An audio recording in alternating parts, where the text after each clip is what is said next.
you got the job done. I know you've been working toward this for a long time, so give me an idea what the emotion's like for you right now. It's great. It's great to finally be here, finally say that I'm in the UFC, but it's just started.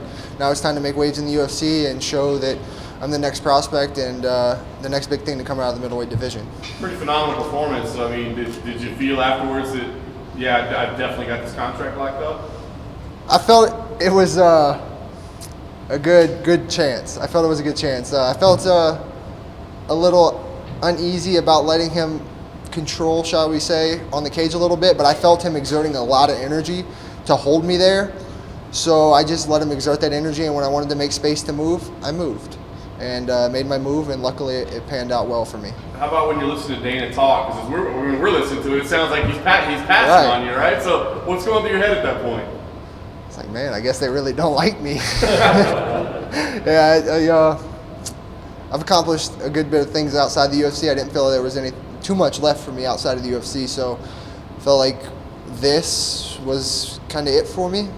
And with a win, I felt I had the contract, and that's what I kept saying leading up to the fight. As long as I win and fight my fight, everything will fall into place, and I'm very blessed that's what happened. It's interesting because when people talk about your record, they talk to the people you lost to more than anything. You know what I mean? So, like, do you feel like that's kind of wrong? That, like, hey, you fought these guys and those were all your losses. I mean, is that a fair indicator of who you are? Does it upset you that that's what they talk about? Not at all, man.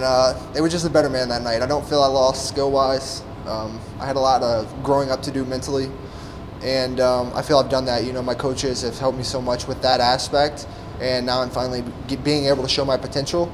So, no, I'm friends with all those guys. I've been blessed to, lose to guys that are just good people. They're good, genuine people. Matter of fact, Anthony Hernandez is in there tonight, and I just got to speak with him and hang out with him for a little bit.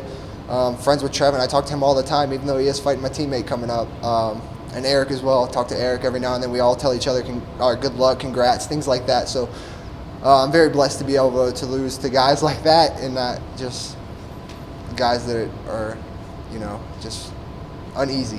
All right, so last thing for me, what's the ideal scenario for your UFC debut now? You got a date or a location circled on the calendar, an opponent? What makes sense for you? November 2nd definitely is not even so much location. It is great to be there if I could fight there at MSG. But my baby's due within a month from there, so I want to fight kind of as close to I can to that area with a buffer just in case she comes early. But November 2nd is what I'm looking for. Opponent, I don't care. If they want to build me and give me somebody that'll put on a good show, whatever they want to do with me, I'm happy to do. Like I said, I fully believe in my camp, my skills, and my ability. Now the real work begins, so I'm just ready to do whatever, but November 2nd. Speaking of your camp, do you go back to River Sport, or do you at least take some time to go back home to Louisiana, decompress a bit? I live in Louisiana. My wife and I just bought a house there, so I'll be going back home. I still work a full-time job when I'm at home. I work for my cousin who owns a plumbing company, so my brother goes to stem cell next week. I'll be watching his house for him, and then right after that I'll be back to work and, making money. I got to still provide for my wife and my little one coming, so until I get a couple wins in the UFC, I'll be still doing plumbing on the side and resting there.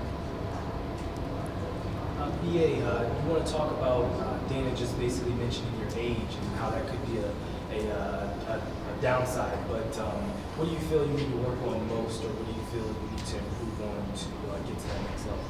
I'm steadily improving. I don't feel like there's one certain area I need to improve on. I literally just put all my faith into my coaches, and when they tell me I need to work on what they tell me I need to do, that's what I do. I try to stay sharp as I can in Louisiana. I don't have too many places to train, being as where I'm located in Louisiana, and working a full-time job. When I become a full-time fighter, I'll be able to go train with my man Dustin Poirier and Tim Crater and them. But for now, it's just trying to stay as sharp as I can. And then when I come to camp, I really get to put things together, really start sharpening those tools. So, but to answer your question, I feel like I need to improve everywhere. There's not one certain area that I'm a master at yet.